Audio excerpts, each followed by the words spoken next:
Hello and welcome to a summary of the third and final book in this prequel series. This book is called The Battle of Corrin. There are many other prequel series which I'm going to read at some point, but this is the first trilogy, you could say.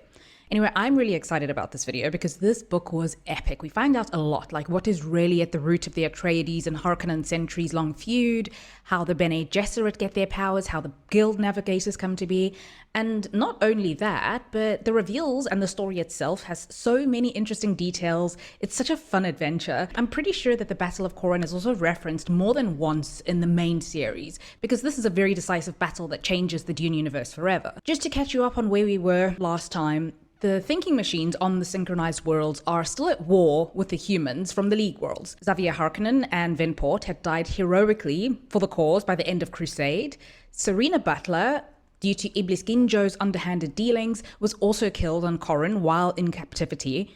Ticia Cenva died in service to the cause, and of course Xavier's wife and 3 daughters are still alive, so we're going to see the continuation of the Butler-Harkonnen storyline in this book, with his son, grandsons, and his great-granddaughter. By the end of Crusade, Vorian Atreides, Leronica, and their twin sons were on their way to Selusa to live in the League worlds where Vorian was needed for jihad business. As we all know, Vorian is practically immortal, so he's still very much in this book. We're still very far from done with the Dune universe. I'd still like to read the Caladan trilogy and the prelude to the Dune House Atreides, House Harkonnen, House Corrino. There are a bunch of others, and there's also a TV show on HBO coming out later this year featuring Valia and Tula Harkonnen, 2 characters from the prequel world who I've never heard of. Did a little bit of digging, and apparently there are characters in Sisterhood of Dune, and that takes place 80 years after the Battle of Corrin. So yeah, I guess I'm going to be making Dune videos for a while. Anyway, without further ado, onto the video. On the planet of Corrin, Erasmus is checking his labs. We're a century into the Holy Crusade, and the machines have had to up their ante because the humans never stopped fighting back. And they're wreaking havoc and causing chaos to the synchronized worlds. To aid in this effort against the humans, the machines have engineered a biological plague that currently is being tested on human slaves. According to simulations, a fast-moving epidemic could be a superior weapon serving to eradicate human populations, including their military forces, while leaving infrastructures and resources intact for the victorious thinking machines afterwards. After the specifically designed plague ran its course, Omnius could pick up the pieces and get the systems operating again. Of course, Erasmus doesn't think that all humans should be eradicated. Remember, he adopted a little slave boy named Gilbertus, and he's still interested in humans and doesn't think that they can be completely wiped out because they are so resilient. It's part of what fascinates him about them. At his laboratory working with Erasmus is Corrin, a biological engineer and geneticist. He's also Tluluxa.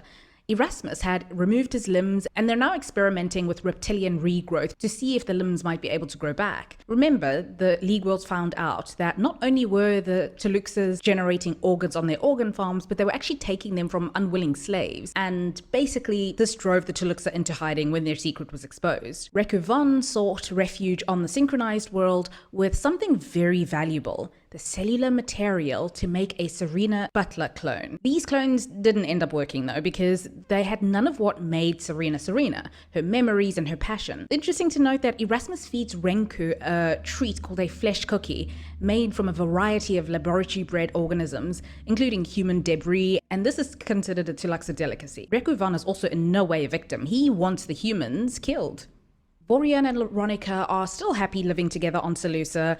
Leronica is in her early 90s at this point, and she refuses to take any melange to stave off aging, wanting to age naturally.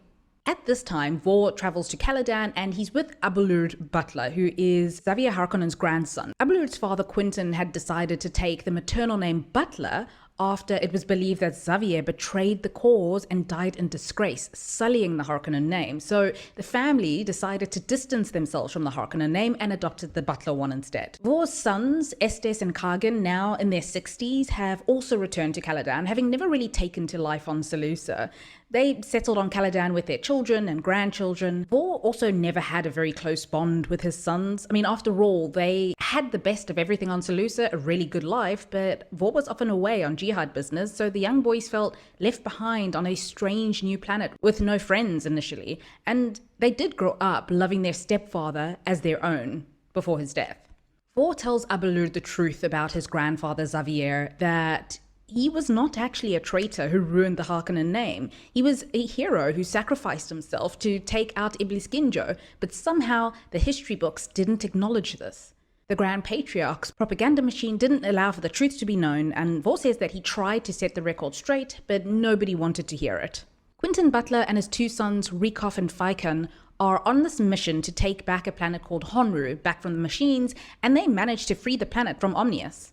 The Titans are still rebelling against the Evermind, and Beowulf, the human, is still part of this effort, even though his neo-cymek brain was irreversibly damaged from the attack on Ticia Cenva and Venport. Norma is still on Kolhar, working on calculations and blueprints. The oldest of her 5 sons, with Venport, Adrian, manages the Kolhar shipyards. He's basically taken Venport's place at the head of the company, and he'd even gone to Arrakis to check on the spice deliveries and distribution. So this is kind of a well-oiled machine at this point. Speaking of Arrakis, Ishmael is still out in the desert, and he's wearing what is described like an earlier version of a stillsuit. Ishmael covered his exposed leathery skin with protective garments, showing common sense, even if the brash younger members of his tribe do not. He wore a mask across his wizened face to retain moisture exhaled in breathing, while filtration layers of sandwiched fabric acted as a distilling suit to save perspiration. He wasted nothing. He had promised Marha on her deathbed that he would look out for her son, Elhim, his stepson. But Elhim is going through a bit of a rebellion at the moment. He's not really interested in desert life, and when his mother did get sick, he wanted to bring her to get treatment in Arrakis City, but Ishmael doesn't trust outsiders. So Elhim blamed him for his mother's death. He'd also run away. He'd stowed himself on a Venki ship. Remember, Venki Enterprises is Venport and now Adrian's company. He'd seen life outside of the desert. He's convinced that the desert dwellers should gather spice, sell it, and make a better, more modern life for themselves, capitalize on this resource from their own desert. And so Elhim ends up becoming Naib. This new life that Elhim wants goes against everything that his father Selim stood for. But Ishmael made a promise to look out for Elhim, so he still tries to mentor the boy, even though it doesn't really work. Remember, Selim's group was sabotaging the spice gatherers because Selim saw in a spice stream that eventually this would cause the destruction of Arrakis and Shai Hulud, as in selling spice. Well, yes, there will be a continuation of that storyline in this book. On Corrin, the deadly RNA virus is about to be launched. The robot and his Tluluxa colleague had settled on a genetically modified airborne RNA virus that, while somewhat fragile in the outside environment, was transmitted easily through mucous membranes and open wounds. Upon entering the human body, it unexpectedly infected the liver, unlike most similar diseases, and from there it replicated rapidly and produced an enzyme that converted various hormones into poisonous compounds that the liver could not process. It's revealed then how Yorick Tur, remember Iblis' right-hand man and the head of the Jipol, the Jihad police, that he was the traitor. He pledged loyalty to Omnius, and he sent reports to Corrin to the thinking machines about what was going on in the League worlds. He even worked for years afterwards to rewrite history so that Xavier Harkonnen would appear to be a traitor to the League worlds, and that the Grand Patriarch was the hero. On Ginas, even though they had suffered immensely in the tsunami, the people there rebuilt and mercenary training eventually resumed. A Ginas native named Istian Goss is the protagonist in this book, along with his talented sparring partner, Nartrig. Vorian decides that he might want to track down some of his other children, and one of them is a daughter from a woman named Karida Julan from Hagal. The daughter, Helmina, had unfortunately died, but she had a daughter of her own who is still alive, so Vor has a granddaughter. The virus eventually makes its way to the League world, and we see things now unfold from a young Rayna Butler's perspective. Remember, Rayna is Rikoff's daughter, and Rikoff is Quinten's son, so Rayna is Quinten Butler's granddaughter. Rayna's father had told her that she was destined to one day become interim viceroy or grand matriarch. She, her mother, and Rikoff do eventually get infected with the virus, which has a 40% mortality rate. Vor eventually finds his granddaughter. Her name is Raquella. According to a credible report, Raquella was now living on Parmentier, a recaptured synchronized world governed by Rikoff Butler. 29-year-old Raquella studied medicine, and she now helped war-wounded jihadi soldiers and those infected with the virus. Once Vor enters the orbit of the planet, he hears the parliamentary governor, Abulurd Butler, announce that they're under quarantine because of the virus and that Vor should turn back before getting infected. Obviously, he still goes in to the governor's mansion first, and he sees the body of Rykov and Corrin Butler. He eventually finds Raquella in the hospital attending to the sick, and Vor believes that he's somehow immune from the virus on account of him getting the super robot near immortality serum from his father Agamemnon.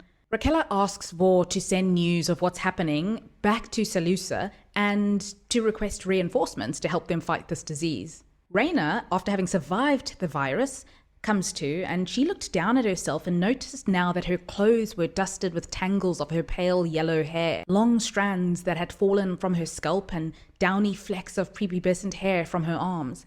It made no sense. Her skin was pale and perfectly smooth. Oh wow, so this is why the future Harkonnens are hairless? Is this it? Anyway, when she later looks in the mirror, she sees that even her eyelashes and eyebrows are gone. She's completely hairless. She goes about destroying anything remotely machine-like then, and she gets a small following who do the same, denouncing anything having to do with the machines.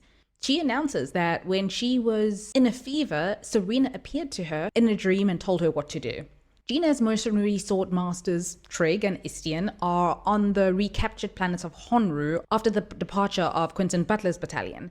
2 of the thinking machines are still alive, or operational, and the men make quick work of destroying them alongside the people of Honru. On Corrin, the latest Serena clone is not to Erasmus's satisfaction. While she looks exactly like her human version, she doesn't have the same spark. Gilbertus manages to talk Erasmus into keeping her though. Gilbertus wants to train her, thinking that she'll make a good companion and maybe a good mate for him. Erasmus also refers to Gilbertus as his mentat. The 3 remaining Titans, Agamemnon, Juno, and Dante, are on their way to the frozen planetoid called Hessra to escape Omnius and to regroup. This Hessra is where the ivory tower Cogitors have been for centuries. The black towers of the isolated citadel protruded from thick glaciers, nearly engulfed by slow rivers of ice that had built up over centuries. The once tall spires that housed the disembodied brains looked as if they were drowning in a flood of crawling snow and ice. The Cogitors are all present, except for one of them named Vidad, who's doing jihad consultations on Selusa. The remaining Cogitors offer their guidance and wisdom to the Titans, because remember, the Cogitors are meant to be neutral. The Titans see no use for them, obviously, and they destroy the Cogitors. Raising powerful mechanical arms, they toppled the pedestals, smashing the transparent canisters that held the ancient Cogitors, and took great delight in grinding the quivering brains into oozing pulp with mechanical fists one after another. It was over far too soon. Finally, standing in the dripping wreckage, Agamemnon declared that Hessra was now theirs. There had never been any doubt of the matter. Raquel finds a pattern in the virus then, that it seems to be hitting a particular demographic the hardest, the poor.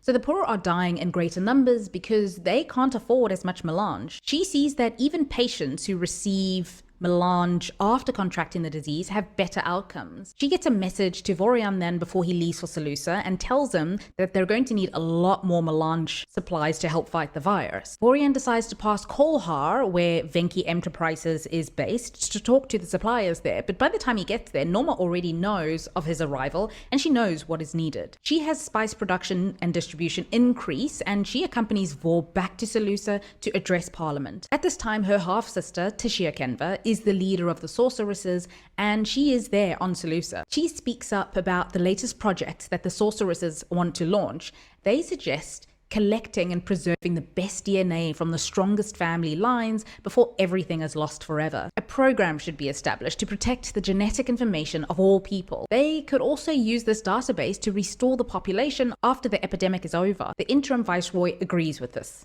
After Norma makes her speech about the need for melange and how it could become a game changer in fighting the virus, the Grand Patriarch Borjo Genjo, with the urging of Ticia, announces that if so much melange is needed, surely not only Venki Enterprises can handle this. He then officially annexes Arrakis into the League of Nobles, and he opens it up to anyone who wants to harvest spice, essentially ending Venki's monopoly on spice. Of course, Norma has no option but to accept this, although she hopes that this isn't a threat to Venki.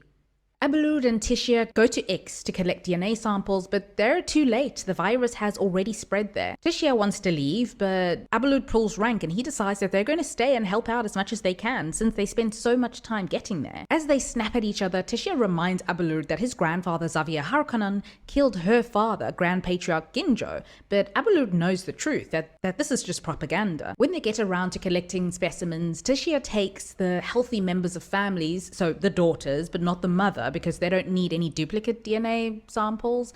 But since she's taking people away from their families, splitting up families, Abulurd disapproves. He finds this practice inhumane, and she thinks that he is weak and unreliable like his grandfather Xavier. After some harsh words between them, Abulurd tells Ticia that what she heard, everything that she's heard, is propaganda, and his grandfather actually acted heroically to stop Iblis from perpetrating great harm. Remember, Iblis was allowing the Tluluxa to have their pick of slaves to use for their organ farms. He was also working with a thinking machine on the down low. Abulurd announces then that Harkonnen is actually a name of honor, and from that point on, he will be known as Abulurd Harkonnen. The League of Nobles called it a spice rush. Once it was learned that melange was useful in treating the deadly scourge, hardy men and women from far-flung planets raced to Arrakis to seek their fortunes. Shiploads of prospectors and excavation contractors, all of them taking a desperate gamble, flowed to the once isolated desert world. Ishmael can't believe his eyes. Alhim thinks that this could be a great opportunity for them because these people, these strangers to this world, they don't know where to find spice, they don't know the desert, so the desert dwellers could earn some money by acting as guides for them. Erasmus is summoned by Omnius, who tells him that he's been an independent entity for too long and it's no longer necessary. It serves as a distraction. And he wants to standardize Erasmus's programming and personality with his own so that Erasmus essentially merges into an Evermind with Omnius. Erasmus manages to negotiate a one-day delay so that he can tie up his loose ends, after which he will surrender himself and present his memory core to Omnius for full assimilation. The Scourge, as they call the virus, has left billions dead already by this point, and it has spread to 28 League worlds. The death rate was nearly 90%. Abulurd announces to his father, Quinten, that he's taking on the name Harkonnen. Quentin doesn't understand because Butler is the most powerful and respected name in the League of Nobles, and not that of a so-called coward. Even when Abulurd tells his father that history has been distorted and it's inaccurate, Quentin doesn't think this is a good idea, but he tells Abulurd that he's of legal age to make his own decisions and accept the consequences that come with that. Lord Porus Blood and a group of wealthy families from Poritrin arrive on Selusa then on a fleet of expensive space yachts. They have pooled all their wealth and resources and they're on a humanitarian endeavor. Blood acknowledges that his family certainly has a lot to atone for.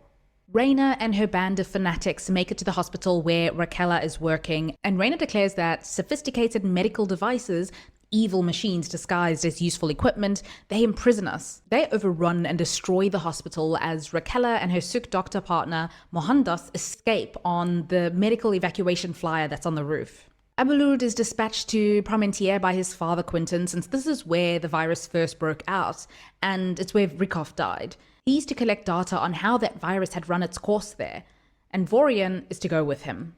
That's when Vorian tells Abulurd that he's giving him a promotion. He'll be known as Xavier Harkonnen. It's also been 4 months since Vor was last on Parmentier to see Raquel. They see so much damage on Parmentier, and Abulurd finds his niece Rayna. He becomes really concerned when she tells him of the Cult of Serena and how she's making sure the word gets spread. It was necessary. Serena told me that we must cleanse our planets and destroy all technological artifacts. We need to erase everything computerized so that thinking machines can never take over again. The demons can be allowed no foothold, or the human race will plunge over that precipice again. We've suffered enough, and we're still alive. Abulurd suggests bringing Rayna back to the rest of her family on Selusa. Quinten and Faikan work on patrolling on Selusa, keeping themselves busy. Quinten shudders at the thought of his young son taking the name Harkonnen after Wanda's family did so much to distance themselves from it. By the way, his wife Wanda Butler suffered a stroke while giving birth, and she's still alive, but she isn't the same as before. Her body just clings to life. As Faikan and Quinten are patrolling, they shoot down a thinking machine spy ship trying to collect intel on Selusa. In fact, the spy ship has more than that. This is filled with information about League worlds, our military defenses, our resources, and how hard the Scourge has hit us. All of our vulnerabilities, all focused here. This one ship studied a dozen League worlds and collated an entire invasion plan. The main target seems to be Selusa Secundus. This is one of hundreds of ships sent across the League worlds, and it would be enough for Omnius to stage an invasion. Trig and Estian come across some people on X who have trained themselves in sword mastery using the swords that were left there by previous sword masters from Ginaz. They decide that they will go to Corrin then, the stronghold of Omnius, to fight, and they ask Trig and Estian to go with them. Trig is eager, prepared to die if he must, but Estian refuses, thinking that it's a fool's errand. They'll die for nothing and no actual damage will come to the machines. So it turns out that after Omnius took on all of Erasmus's memories, he destroyed them. This is something that Erasmus was anticipating, so he didn't kill himself off. He's still alive, but only because Gilbertus thought to give Omnius a copy of Erasmus's core. Even when Omnius does find out that Erasmus hasn't been deleted after all, he doesn't order his death again. His continued existence will be tolerated for now. Omnius then announces his plans moving forward for universe domination, pretty much. According to my returning spycraft, their numbers are greatly reduced, their government is ineffective, the army of the Jihad is in chaos. Now I shall complete the annihilation. Since the enemy is no longer able to launch offensives against me, I have been gathering the bulk of my robotic warships from across the synchronized worlds in preparation for the final defensive. All industries have been put to work augmenting weaponry, combat robots, and warships. This force is nearly complete in orbit over Corrin.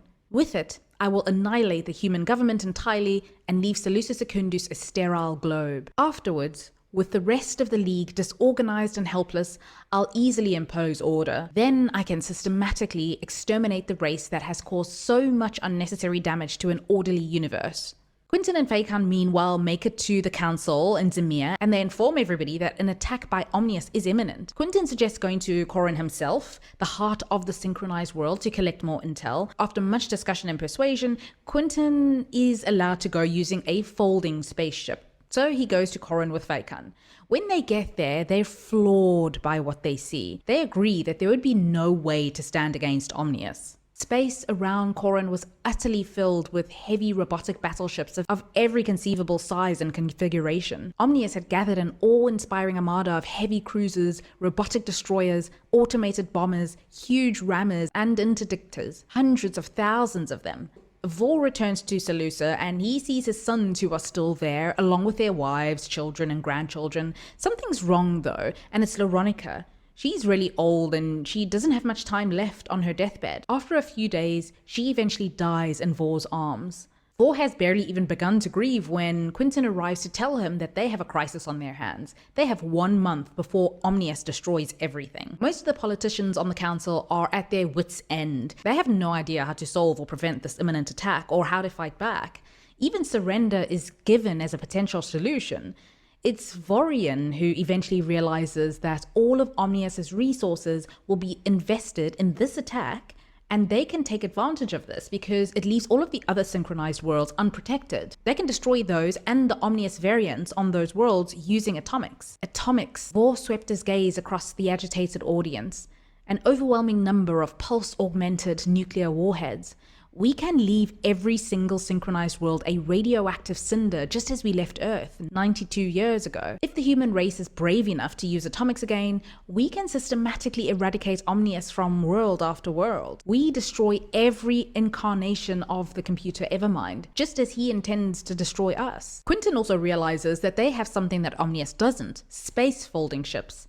They could destroy all of the synchronized planets in the month that it will take Omnius to launch his fleet. The ships still have a loss rate of up to 10%, so they're not the most reliable, but this still is a good plan. As for the people on those planets who will die, well, that's unfortunate collateral damage. There simply is no way to evacuate every planet, but in the meantime, Selusa should be evacuated. The Titans who had taken Hessra after destroying the Cogitors, they entertained themselves by torturing the captive secondary monks, the humans who were there because they refused to cooperate.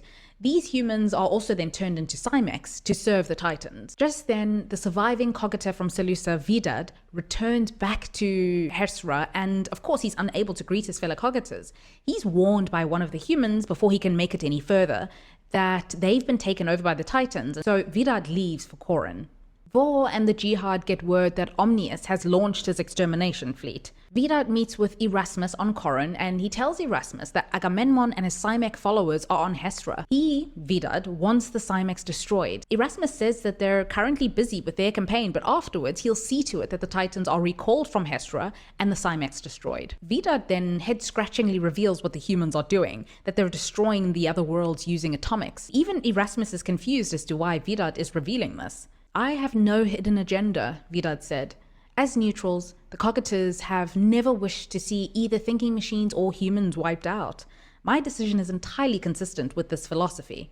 Because of this turn of events, Omnius calls all of his vessels back to Corrin to protect that world. Vor and his team of jihadis drop their first atomics on the planet Yonder, and he feels guilty about the people being left behind. This destroying of synchronized worlds would be called the Great Purge. After a few weeks and pretty much all of the synchronized worlds are destroyed, Vor decides he's going to head to Corrin.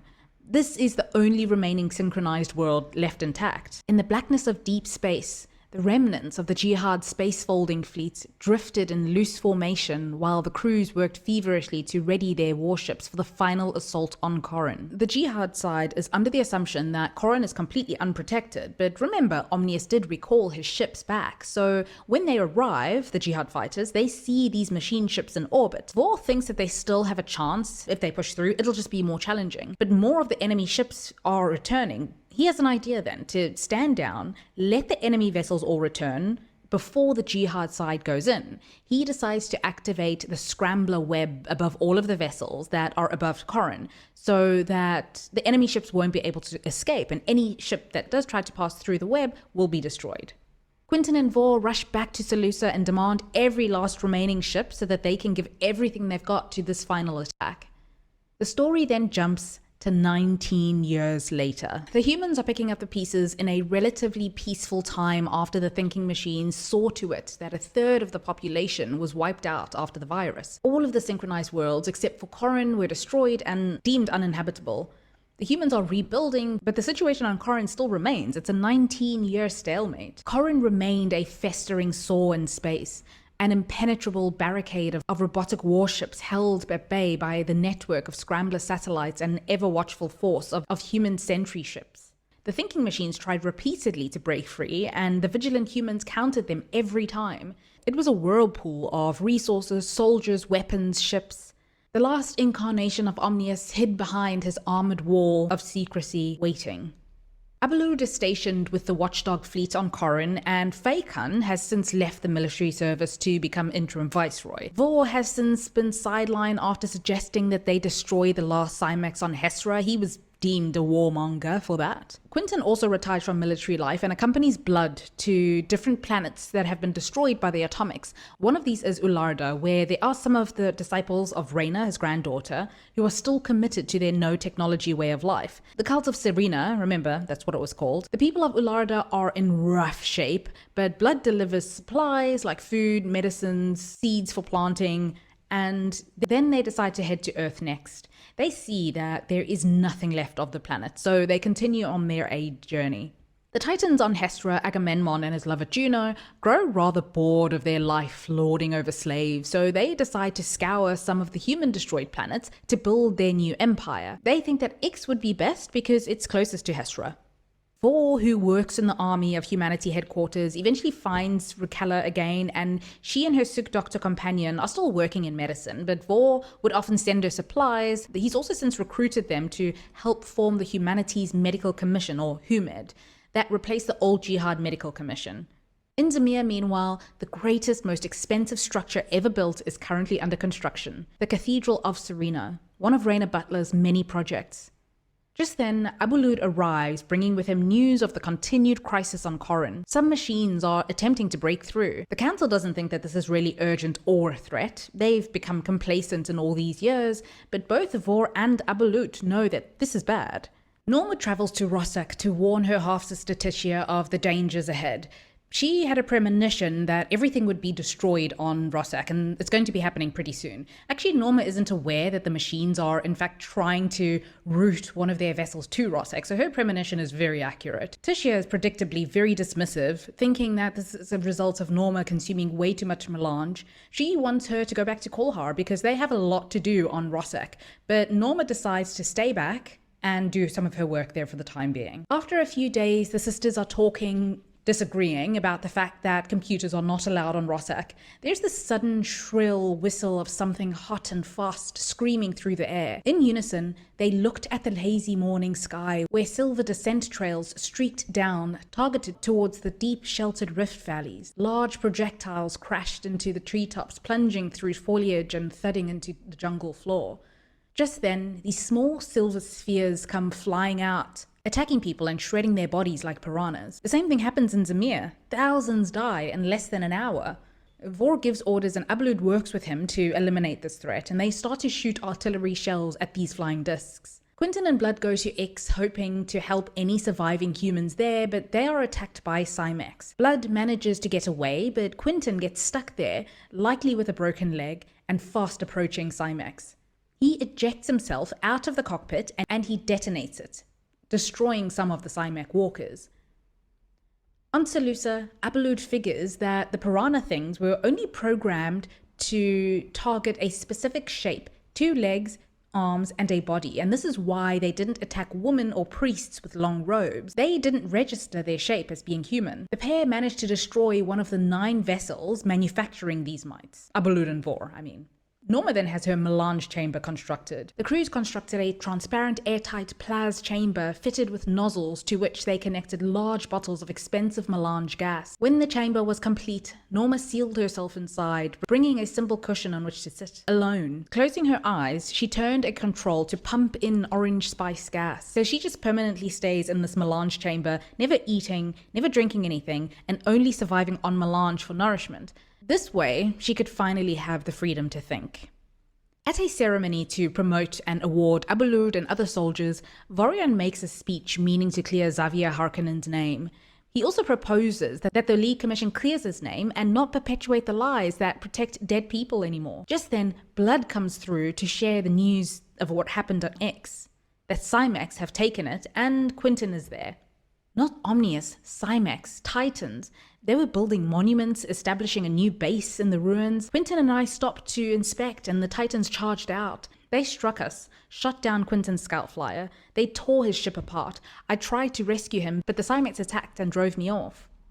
Quinten is still alive on X and in complete darkness. He can't feel any part of his body. He's unable to scream. He also senses no heartbeat.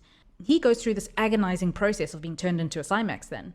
Agamemnon and Juno think that his military expertise would be useful. He does wake up later, and he hates his new self. He tries to hold on to his memories of his old life and his love for Wanderer to not lose his humanity. The epidemic on Rossack breaks out, which is a different strain of the original virus, so Raquella, Vorian's granddaughter, and her sick doctor companion get to work on that. Rossack has become walled off to the outside world as well, more so than usual. Rayna gets an audience with her uncle, the interim viceroy Faikan.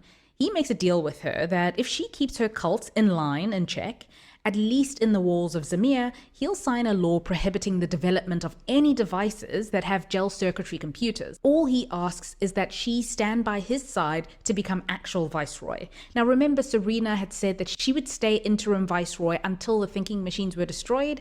Well, Faikan does not want to be interim viceroy anymore, and he tells Rayna that she and her followers are free to go and spread their gospel on other planets. Rayna accepts the offer, but she warns her uncle that if he goes back on his word, she'll be back with her army. On Rossack, Raquella meets one of Ticia's unwanted sons or unwanted children who helps Raquella out around the hospital. He is Jimak Tero, one of Ticia's sons, though of course she does not claim him, considering his obvious faults. She says he belongs with the Mistborn. So these sorceresses shun the failed offspring like Jimak, and these offspring are called the Mistborn. The young man saw her looking in his direction and hurried away, flushing a deep red. Raquella drew a quick sighing breath. I'm surprised she didn't kill him at birth. Does that mean Ticia Cenva has a heart after all? Ticia's son goes with Raquella to the forest to collect plants, telling her that maybe something there will help the sick people. So far, all of the vaccines have failed in the fight against this new virus. Later, even Raquella gets infected as well, and Cymeks takes her out to the jungle to find a cure for her there. Norma, meanwhile, makes a discovery. Melange will enhance my prescience and enable me and others who follow to accurately navigate the space folders. I can foresee the hazards before they occur, and I can avoid them. It is the only way to respond swiftly enough. No longer will Holtzman's engines be an unsafe means of space travel. It will change everything. She's obviously no longer human. Her son Adrian is very concerned about her, and he's about to have some workers break her out of the glass chamber, but she doesn't want this. She smears the words "no" on the glass, and she pleads with him telepathically in a way that she doesn't want to be taken out. He then tells his men to stand down. While we can't be sure that he hears her telepathically, he has some kind of intuition about it. Also, Adrian and the others can't really see her because the melange residue has built up so much on the glass. Either way, Adrian gets the message and orders the workers to leave his mother be. On Arrakis, Ishmael eventually gets Elohim to agree to go back out into the desert to spend some time together, but upon their return they see that Tluluxa slavers had returned from the planet Zanbar to raid their dwelling, murdering some of their elders and taking away the healthy younger ones. They later find the Tluluxa camps and kill everybody in them. On X, the Titans do some experiments on Quinten's brain, and after 5 days, he, without realizing, gives them a lot of information, including the League's weaknesses. According to the Primero, only a handful of the highest-ranking officers in the army of humanity knew that any interaction between a Holtzman shield and a laser produced an appallingly huge feedback explosion that closely resembled an atomic detonation. Since laser weaponry had not been in active combat for many centuries, the chances of such a coincidental encounter were vanishingly slim. Still, this is a very serious vulnerability, and now that the intel is in enemy hands, it's bad. Agamemnon dispatches the Titan Dante to confirm this intel. He should go into a direct confrontation with the shielded warships to see what the impact is. He tells Dante that if he encounters Vorian, he should not be killed. He might make a superior asset if they could turn him. Of course, the laser vulnerability intel turns out to be proven true. The lasers struck the shields, triggering a cascade of pseudo-atomic detonation. Within seconds, the entire human fleet was vaporized, one after another, in blinding flashes of light. However, the feedback of laser shield interaction was so intense that most of the neo-cymek gunners were also obliterated. Their ships disintegrated in an instant, resulting in the simultaneous annihilation of both sides. Yorick Thur, remember he was the former commander of the Jipol police? Well, he's left Corrin now and is making his way back to the League worlds. He's the architect behind the mites, the piranha mites that are killing everybody, and he arrives back on Selusa for the first time in decades, disguised as a refugee. He decides that he wants to be the Grand Patriarch, and so he'll tell his story about how he miraculously survived through Omnius' torture, and then he will reveal his return and his true identity. He does reveal his identity to the current Grand Patriarch, Xander Boroginjo, telling him that he was his grandfather Iblis's right-hand man and advisor. He asks Xander to resign his position and to give it to him because he is the rightful successor. Xander thinks that this is a delusional man, so he calls his guards and they escort him out. Yorick Thur, though, eventually slips out from the guard's custody, thinking that he's going to have to come up with a better plan to get what he wants. On Kolhar, Norma finally finds a way for Adrian to come into the melange chamber. Of course, he has a suit on because exposure to that much melange will kill him. She asks him to load her test chamber into one of the space folding ships so that she could show him her new navigation abilities. For their first journey, they travel successfully to Arrakis. Dante and some of the cymeks, including Quentin, go on a mission to attack some League ships, but one of the ships is his son Phaekon's. Quentin manages to warn Phaekon to lower their shields because the cymeks mean to use laser weapons. Phaekon takes this advice, which saves their lives, but he doesn't know who helped him until Quentin says, "Trust me." Phaekon realizes that this is his father, who he thought was dead. He then tells Phaekon to get away. Quentin uses his ship as a weapon and he accelerates through the cymek ships, meaning to collide with anyone he can encounter. But they are pretty skilled and eventually Quentin is taken back to Hessra. News gets to Selusa, and Vor tells Abulurd that his father will probably never escape now that he's a cymek. Vor thinks that he has to finally defeat Agamemnon once and for all, and he calls a meeting. After 113 years as a soldier for humanity, Vor then decides to retire. While everybody recognized his service, Abulurd finds it disappointing that nobody asked him to reconsider. In fact, they were quite happy to see Vor go, because the council there can be quite complacent. Raquella's fever eventually breaks and she wakes up. Cymeks tells her that he and his friends, the Mistborn woman, put her in some secret healing water. She asks him why they're out there in the jungle, and he tells her, well, that's where the sorceresses throw them, hoping that they'd be eaten in the jungle. They want a clean gene pool, remember? When Raquella suggests that they use the water to cure other sick people, Cymeks refuses, saying that the sorceresses will steal it for themselves and they'll kill all the Mistborn for hiding it. Raquella does say that she will take a sample to the lab so that people won't come back to the jungle. She gives Cymeks her word that she won't bring anybody else back there. Uruktur sneaks into the Grand Patriarch's mansion in the dead of night and slips him something that renders him unable to speak. He can still whisper though, so they have this conversation which the guards can't hear, and he tries to get Xander to step down again, but Xander refuses. Thur reveals that he must have killed 1 billion people by now between the killer mites and the scourge. When Xander moves to attack him, Thur snaps his neck.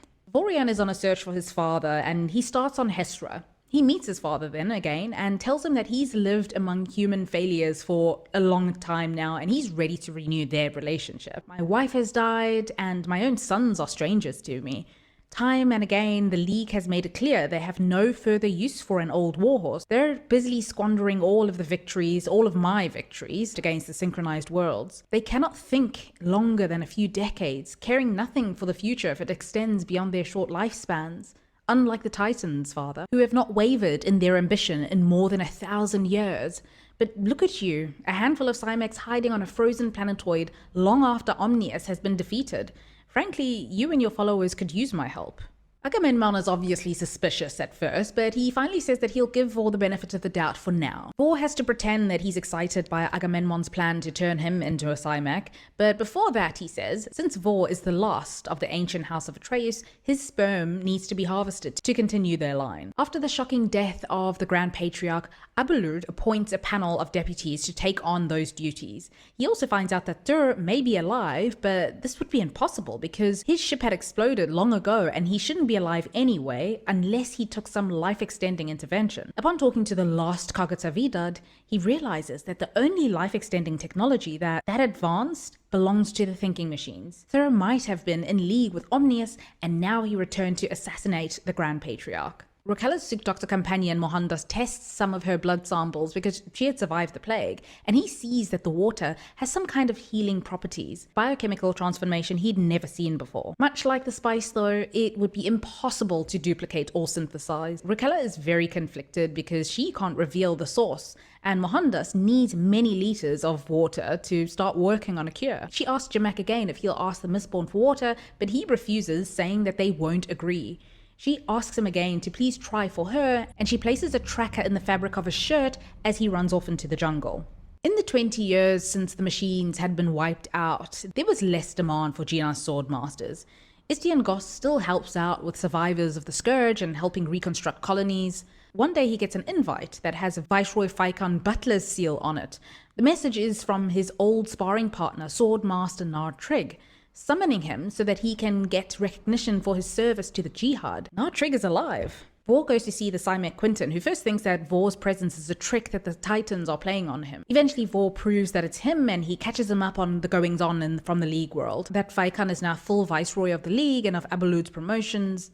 The Cult of Serena, meanwhile, headed up by Rayna on Selusa, are marching through the streets, killing recklessly and causing much destruction to the city of Zemir.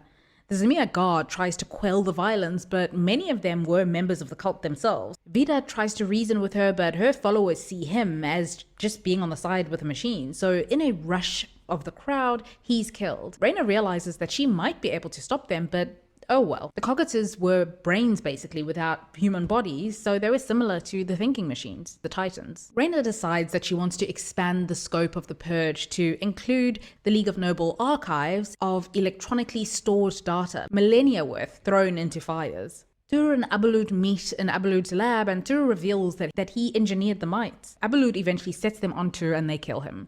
Now remember, this is the man who was responsible for sullying the Harkonnen name by framing Abulurd's grandfather Xavier. Well yeah, that score is now settled. Pretty much. So because Ticia Cenva is threatened by Raquella, she administers a poison to her in her sleep, meaning to kill her. As she's dying, Raquella becomes conscious and she wills her body to fight back.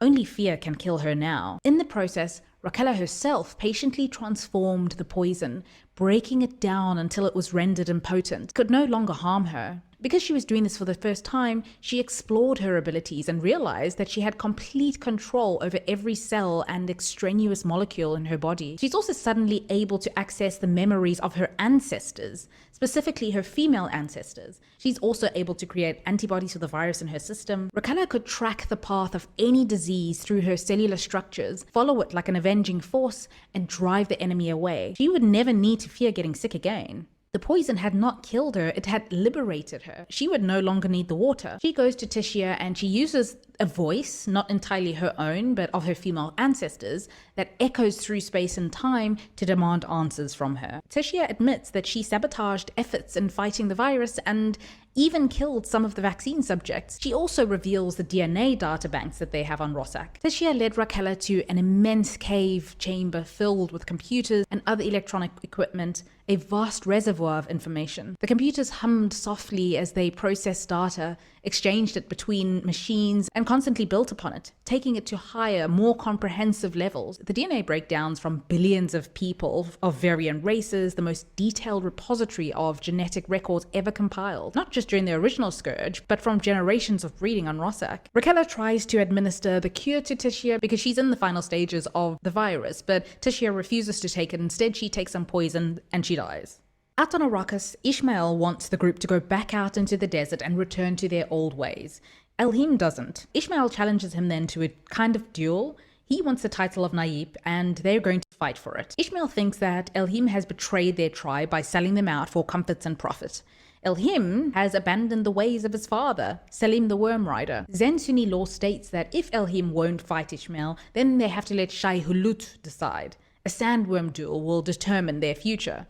When the duel does eventually take place, it's Elhim who is victorious. Quentin is made to watch the upcoming operation to turn Vor into a cymek. He hopes that Vor actually has a plan though. He's waiting with Juno, who keeps him away from heavy operation weapons, but Quentin realizes that he doesn't actually need powerful tools or weapons to potentially overpower her. During his earlier brash and violent attempts at rebellion, Juno had easily subdued him by neutralizing the thought road connections that linked his brain to its walker form.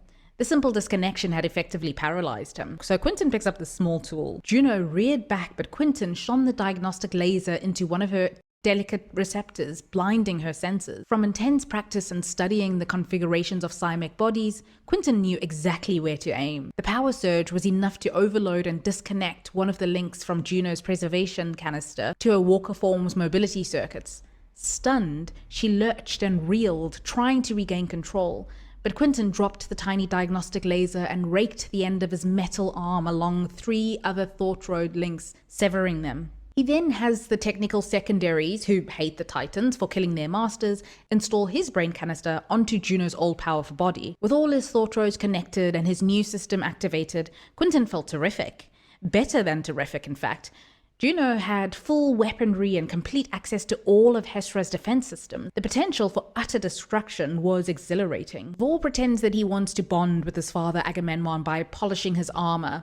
As he's cleaning one of the compartments, he finds an antique dagger. And this is what he's been looking for. Vor disconnects his father's preservation canister from the walker form. He can't make any big moves yet, but Agamemnon is already vulnerable. Just as Vor is about to plunge the dagger into him, a Titan interrupts him and takes him. Obviously, this is Quentin, who reveals that he's just killed Juno, and he also means to torture Agamemnon, but Vorian tells him no, not to lose his humanity. Plus, he wants Agamemnon to have an unremarkable death. So he drops Agamemnon's preservation canister out of the window, spilling the electra fluid. Now, the only Titan that remains is Dante, but he manages to escape, barely. Vor distracts Dante from the Dream Voyager, and Quinten takes Agamemnon's battleship. While Vor wants to save Quinten, Quinten doesn't want to go back to the League worlds and have everybody see him as a cymek. he collides his ship into Dante's, killing himself and Dante, and by extension, the rest of the Neo-Cymeks. Istian reaches Selusa, and he's accompanied by Chirox, the trainer. The Cult of Serena is not going to like this, because that's a machine, and as they land, Istian realizes that this was a trick to lure them there, that the Viceroy's invitation was likely faked. Now remember, Chirox had been instrumental in training the Swordmasters to kill thinking machines. He's programmed to never harm humans. Not that this matters now. Nartrig meets them and he's in the cult as well, and he tells Chirox that he's the last of the machines and he needs to be eliminated. Nartrig challenges Chirox to a duel, confident in his superiority as a human, but Chirox tries to talk to Nar to get him to change his mind, to no avail. He eventually bests Nartrig, decapitating him, and that's when the mob, the Cult of Serena, finally descends. They'd been watching this duel the whole time. Anyway, now that Chirox has technically killed a human, the mob wants to kill him. But Istian tries to reason with him. He's prepared to even fight for Chirox, but in the end, Chirox decides to disable himself of his own free will. Before he heads to Corrin, Vor catches up with Abulurd on Selusa. He also sees the crazy Cult of Serena, and they have now created a manifesto of Rayna Butler.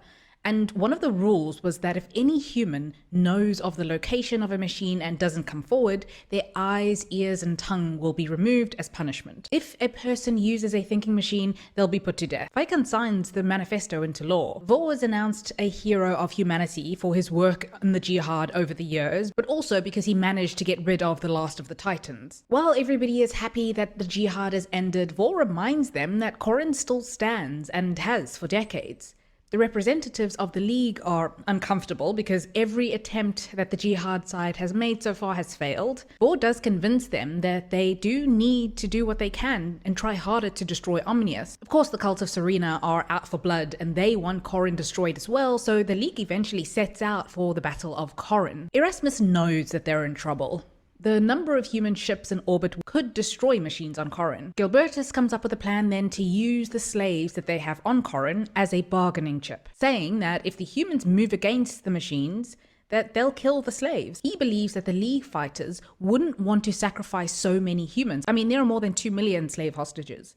Not only that, Gilbertus wants the humans to be directly responsible for literally killing them. If they move beyond their satellites, it'll send a destruct signal to the slaves trapped with explosives in containers in orbit. Vor is about to attack when Erasmus comes onto his line telling him about the hostages. While this does give Vor pause to consider the collateral damage, he decides he wants to move forward. That's until Erasmus reveals the Serena clone, telling Vor, lying that the real Serena never died. Iblis lied. He also says that they've been able to keep Serena's baby in a sort of stasis all this time. But if the humans move to destroy Corrin, they'll be killing both Serena and the baby. Viceroy Vikan is in the accompanying ship and he tells Vorian that they really need to consider. They need to save Serena. Omnius Prime decides to leave his copies on Corrin to fight the humans, and he makes his escape. Abulurd tries to reason with Vor, telling him that if he proceeds, he's no better than his father Agamemnon. Vor relieves Abulurd of his duties and sends him off to his quarters. In turn, Abulurd sabotages the efforts by going into the control room and changing the passwords so that the fighters' weapons on the ships are disabled. Vor and the fighters do manage to find themselves alternatives though. The humans end up being victorious, and Gilbertus removes Erasmus's memory core. This is as close to a victory as we get, but obviously Erasmus is not completely dead, and neither is Omnius Prime. But still, in the end, a few things happen. Norma has 10 volunteers go into chambers of melange, and they start to transform like she does. She's going to need help with space folding travel. The army of humanity returns to Selusa victorious, and Vorian is celebrated as the hero of the Battle of Corrin. Vikan announces that he wants to be known for his achievements on Corrin. Henceforth, the family name will be Corrino and no longer Butler. At first, Abulurd is labeled a traitor, and that is a crime punishable by death, but Vor says that he should rather be charged with a lesser crime of cowardice. He'll be in the dustbin of history because he betrayed humanity and Vor the moment that Vor needed him the most. Vor declares that everyone with the name Atreides from then on will spit on the name Harkonnen. Abulurd Harkonnen is eventually taken off to a life in exile. Raquella becomes leader of the sorceresses. She and Mohandas also conceive a child, and Raquella knows that it's going to be a daughter. Mohandas decides that he's going to start a medical school and recruit the most talented students, descendants. Raquella also tells the sorceresses that they're going to need to breed according to their bloodline charts to strengthen humanity. She discourages lovemaking and reproducing for love's sake. Vor retires and leaves Selusa, either for Caladan or Rossack. He feels like a galactic tourist with no schedule, so he's free to go wherever he pleases. He's starting to show some signs of aging as well. Abulurd Harkonnen went into exile on the cold backwater world of Lankyvale. Banished for cowardice and reviled by the League, he accepted his fate in this forbidding and unwelcome place. He wanted nothing more than to withdraw and never be seen again. At first he's disappointed and sad by the outcome, but eventually this turns into anger. When he finds a wife and they have children, this hatred for Vorian, Atreides especially, is passed down to his sons, who see themselves as princes in exile who've been robbed of their birthright. After the death of Abulurd and his wife, a plague sweeps through the village, and the Harkonnen sons blamed Vorian, saying that he wanted to wipe out the Harkonnens. They passed that hatred down onto their children as well. And in the centuries that followed, by the time the Harkonnens made their tentative return to the new Corrino Empire, their stories became accepted as fact, and the Harkonnens never forgot. On Arrakis, Ishmael and his group of followers decided to break away from Elhim and his followers, away from the modern life of luxury, and they return to the desert. Anyway, if you have read it, feel free to share your thoughts, and thank you for watching.